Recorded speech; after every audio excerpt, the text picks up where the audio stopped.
Joining me now, John McGuire, House of Delegates member, Henrico. John is running for Congress, 7th District. That'll be decided on Saturday at that long convention that Jim Herring says he doesn't want me to make fun of because it's a really good one. I guess somehow they'll spin it. That should be a primary, but we're not going to go there now. John, great to have you. Hey, good morning, John. It's good to be here. All right, John, what do you think of this mess on Saturday? Well, you got to fight with the battlefield you're given. I got to tell you, if you had a list of things that you would want to do if you want to lose, it seems like the Republican Party in Virginia over the last few years have been doing that. I mean, what is the definition of insanity? Doing the same thing over and over and think you're going to win. But see, they don't want to win. They don't want to. All they want to do is keep it small and control it small. They have these people that are doing these conventions, John, and rigging them like Bonnie and Clyde. All they want to do is control their little units and knock out people like good people like Denver Riggleman, and they want to rig them out of conventions. I'm a one-man wrecking ball to stop these. I've been on it for a decade, and but they're getting bigger and bigger because the party is shrinking, and as the party shrinks, those that want to keep it small are in charge, and they keep having these whacked conventions. Well, I agree with just about everything you say on that.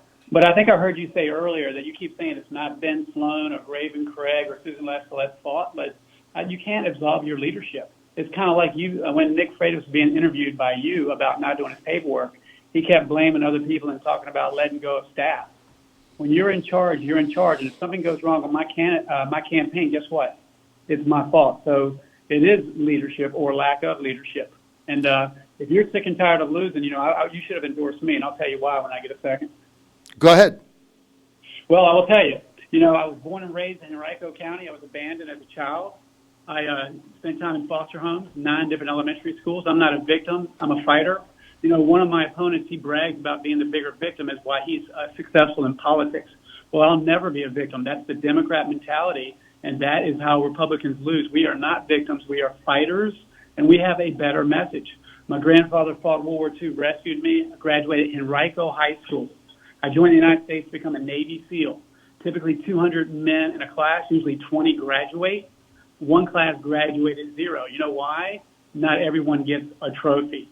And I tell you what, that mentality is what's destroying our country. I served in Europe, Asia, all over South Central America. I got out of the Navy. I started a business from scratch that they said I would never work.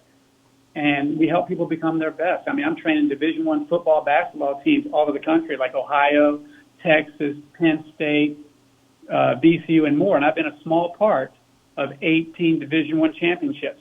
I had one coach call me, and he said, John, we haven't won a championship in 40 years. Can you help? Now they've won 2 in a row. And I'm not a football coach. And I'm not a baseball coach, but my mentors taught me about discipline and focus. They taught me how to build a team, and they taught me how to lead, and they taught me how to win. And I got to tell you, remember in 2017, I had a 6-way Republican primary with no endorsements because they didn't know me. And when I won, the newspaper said freshman McGuire was immune to the blue wave. And I actually outperformed Democrats in the precincts that Dave Bratt lost. And then in 2019, we lost the House and we lost the Senate. And I actually won even bigger. And they say my district is the only one in Virginia that's become more red every year for the past 3 years. And I'll tell you why. I was born and raised in this district, and I work hard. I've been to 244 different churches in 3 years. I have knocked on every apartment door. I've knocked on every trailer court door and every other door. And sometimes people say, John, this is your 3rd time at my door. Now, a lot of people say they want to win, John, but some people mean it. And if you mean it, you are going to do the work. So in the General Assembly, I was able to bring people together and solve 5-year, 8-year, 10-year, 20-year problems that people had been elected officials for 20 years told me I was wasting my time. Mm-hmm. And then one issue, they said even if I was in Congress, I couldn't solve that problem. Mm-hmm. But again, I know how to bring people together, I know how to lead, and I know how to win. And I've been with Trump since the beginning. He deserves a Congress that supports him. One of my opponents, it's pretty much between me and Nick, was a never-Trumper. And I know people change their minds. But I promise you, I stayed up all night to make sure Trump got elected. And when he did, I believe God gave our country a second chance. And he deserves, as hard as he's fighting for us with all this Russiagate and investigations and all the BS and pressure, he deserves a Congress that's going to support him. Now, John, I heard you say earlier something about me attacking Nick, and then I heard Nick say something about me attacking him, and I want to say to Nick, if you can't handle what I said about you and Louisa the other night when we had all 6 candidates together for the 7th time, then you definitely can't handle what Spanberger is handling. But, John, you are the Godzilla of truth, which is why you should have endorsed me, because we are running a campaign of truth. I had one of my supporters, they said, Nick is like a rug. He lies all the time. Nick and I have the exact same voting record in the House of Delegates on being pro-life, the same record. Yet he attacks me day after day, and I'm not pro-life. And people are upset about it. Oh, wait a minute. Give me one, John, and I'm not being confrontational, right? Because you and I are friends, and I have tremendous respect for you, John, as you know. But you just said that Nick's a liar. Give me one example of one lie he told. Well, I would rather say his campaign, because he's pretty slick of saying I know nothing about it. Here's an example. On Tuesday, he sent out a mailer, and again, he'll say his PAC did it, but they keep doubling down on the message, saying that John said he had a 100% score on the Family Foundation, and he's lying. And then I texted a copy of 100% Family Foundation score to everybody to show he's full of it, or his campaign is full of it. And then, when he didn't do his paperwork for the 2nd year in a row, all I did was put a link to a Washington Post article on my Facebook page, and I said no commentary needed. And his internet army spent all weekend telling me I was a liar. And then, thank God, you were able to drill him for 15 minutes. And after blaming everybody else, he finally said, you know what, I should have done it. It was my fault in the last minute of your segment. So thank you for holding him accountable on that. And then he doubled down after that, and then the Times-Dispatch came out with an article. So that's not true. And then saying I'm not pro-life when we have the same record is not true. And then he's attacking me on the Second Amendment. And again, well, I don't think anybody's going to attack John McGuire on the Second Amendment, John. I mean, you got every gun ever made by man. So I'm not sure that's an issue, and I'm sure all the candidates are pro Second Amendment, like I am. Right. So I'm just not sure that's got any traction. But here's something that bothered me. All right, if I can we just talk to each other freely? So Sure. I get what you're saying, and we offered to sponsor a debate between the top 4 candidates. And I called all the campaigns up, and our debate format is Chris Saxman, who's part of my station, would have moderated it, basically held the clock. The candidates ask each other questions. The moderator has no influence. All I would have done is carried on the radio and set it up. So all the questions are asked. We sent the format out. All the questions are asked by the candidates to each other. There's no bias, because all the moderator does is, if he has to, ask a follow-up for clarification and keep the clock. Everybody agreed, but you guys rejected it. Why? Why wouldn't you want to have a debate? Well, let me tell you what. We've had 7 of these joint events, including one the other night, where I got to hold him accountable for his campaign's lies. And I tell you what, and he had no rebuttal, because our campaign, I am super, super disciplined. Well, you never answered the question. Why did you guys reject the debate format that we put out? The other 3 candidates agreed, and I decided not to go forward with it out of respect for you guys, because I didn't want to create a spectacle, and we dropped it. But 3 of the 4 candidates agreed. You guys didn't. All this could have gotten flushed out in that debate. Why'd you say no? We've done 7 joint events already. We did one 2 nights ago in Louisa County, and you've endorsed Nick. If you hadn't endorsed Nick, I would have been very interested. What does that have to do with it? I carry it on the radio. That's a red herring. I sent the format out, John, and the format was, I've done these before, where the candidates ask each other questions, and Saxman's the moderator. Saxman hasn't endorsed anybody. All I do is make sure it's carried on the radio and set up the logistics of it. I had nothing to do with any of the questions. So that's a red herring, and you know it. So answer the question. I don't agree with you. We've done 7 of these events, and right now we're going door to door, meeting people. I got to tell you, I've been knocking doors for a month, and every door I go to, they say no one has been there. And that time that I could be spending with a campaign that may be supported by you, I don't know. I know you endorse him and you talk about him all the time, or I could be going door to door. And like I said, we've done 7 of these things. How many we got to do? So, like I said, okay, I mean that's fine. I mean that's an answer. But to say that Fredericks endorsed Freitas, therefore the a debate was biased when, if you read the format, and I sent it to your campaign consultant, you asked the question. All these things that you're asking now, you would have been able to ask Nick right on the air. It ought to have been on the record. You guys chose not to do it. The other three agreed to it. And, you sit there and say, oh, that's because Fredericks endorsed Nick. I had no input in this debate. You ask the questions, and you guys answer it. And I don't think anybody's going to call Saxman, of all people, Chris Saxman, biased. I mean, Saxman's right down the middle. A lot of people think he's a rhino. So I don't get that. But look, that's your answer. I'm good. How do you win this race? We're in the late stages of the campaign, and like I said, I look at the fact that you guys. I really think based on listening to your show, you should have endorsed me. I like a lot of the stuff that you're doing, John. You do a great job, but based on the timing and the fact that you endorse him and all the events we've already done, it just didn't make sense with our schedule. Okay, I'll accept that. Thank you. Thanks. James Beamer says, I don't think Saxman's a rhino. Thanks, Jim. Give Saxman a little shot. I don't think he's a rhino either, but that's what people say. Look, they call me a rhino. So it's like, that's the catch-all phrase if you don't like what somebody says. Okay, Saturday is, what's this, Wednesday, Thursday, Friday, 3 days away. It's 3 days away. You're in second. We've got you touting this in second place, but anything can happen on this third ballot. It's going to go to 3 ballots. Anything can happen, John, this third ballot, right? Yeah, I mean, anything can happen. How does John McGuire win this race?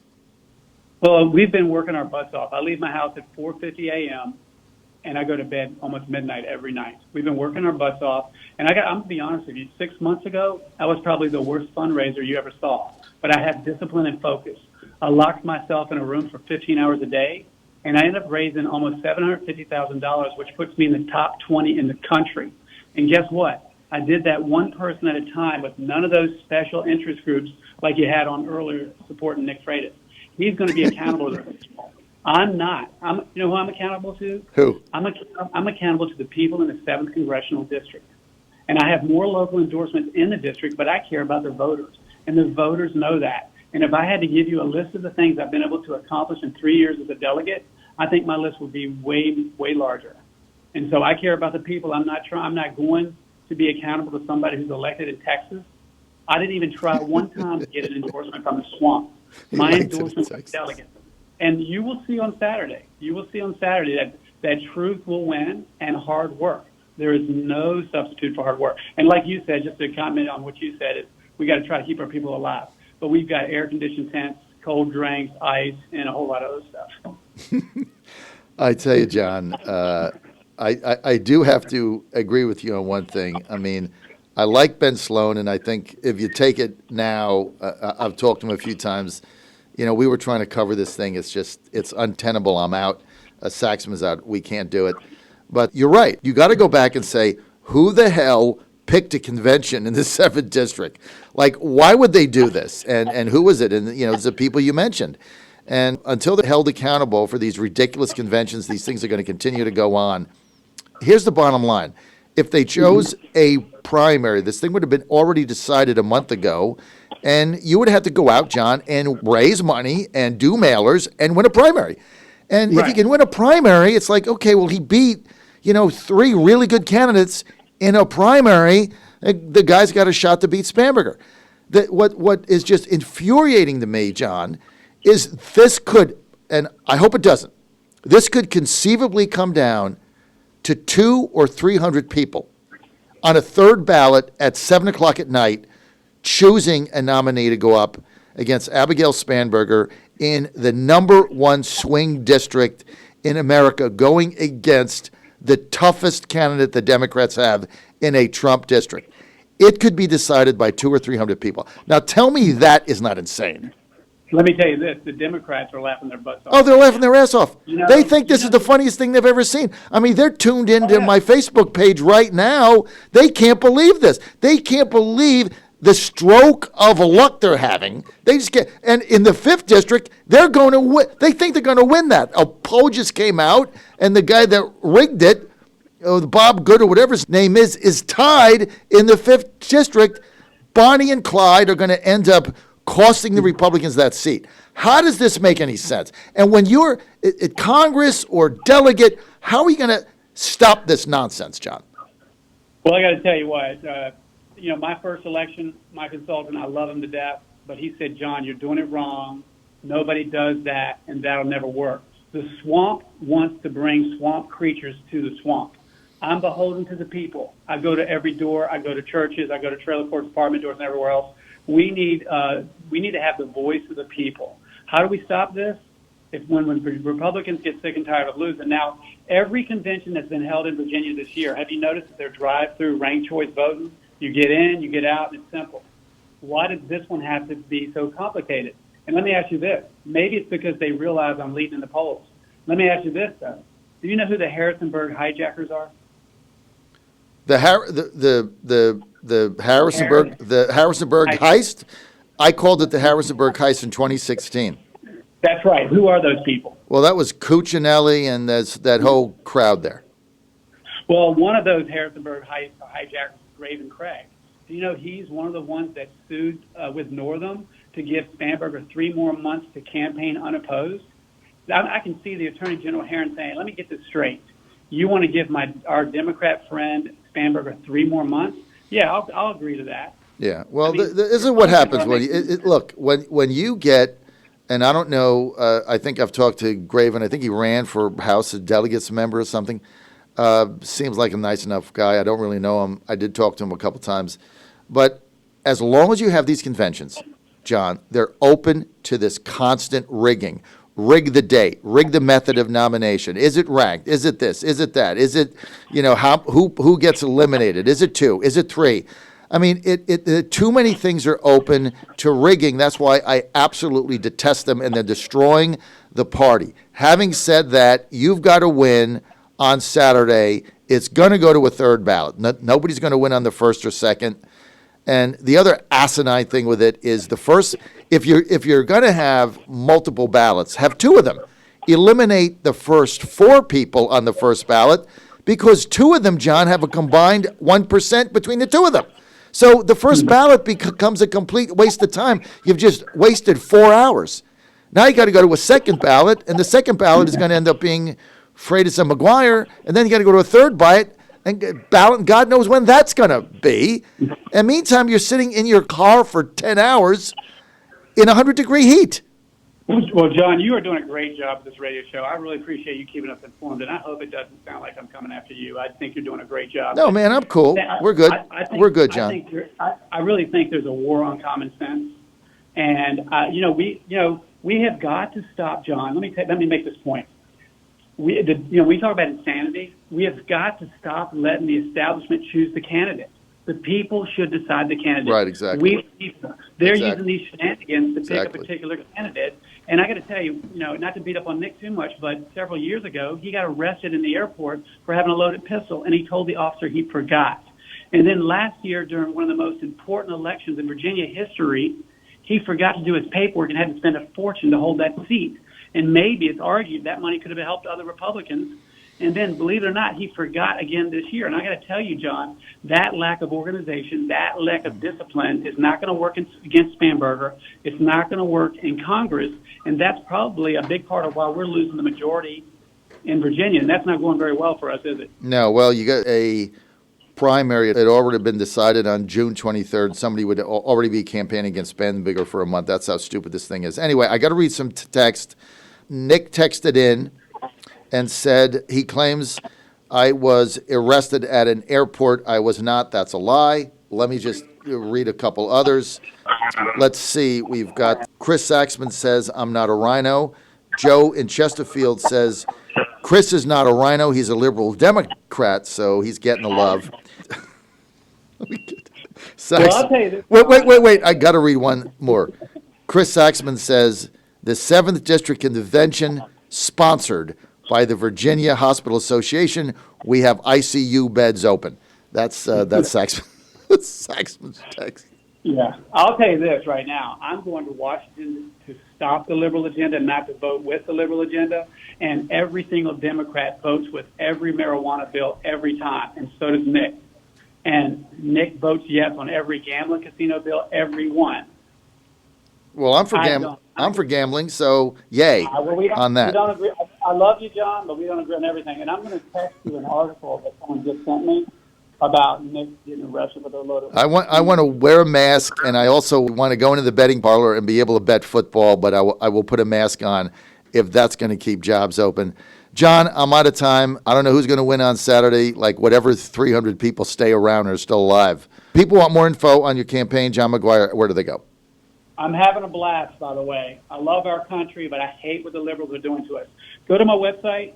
It's McGuire, 4congress.com. That's McGuire, 4congress.com. And God bless you and God bless America.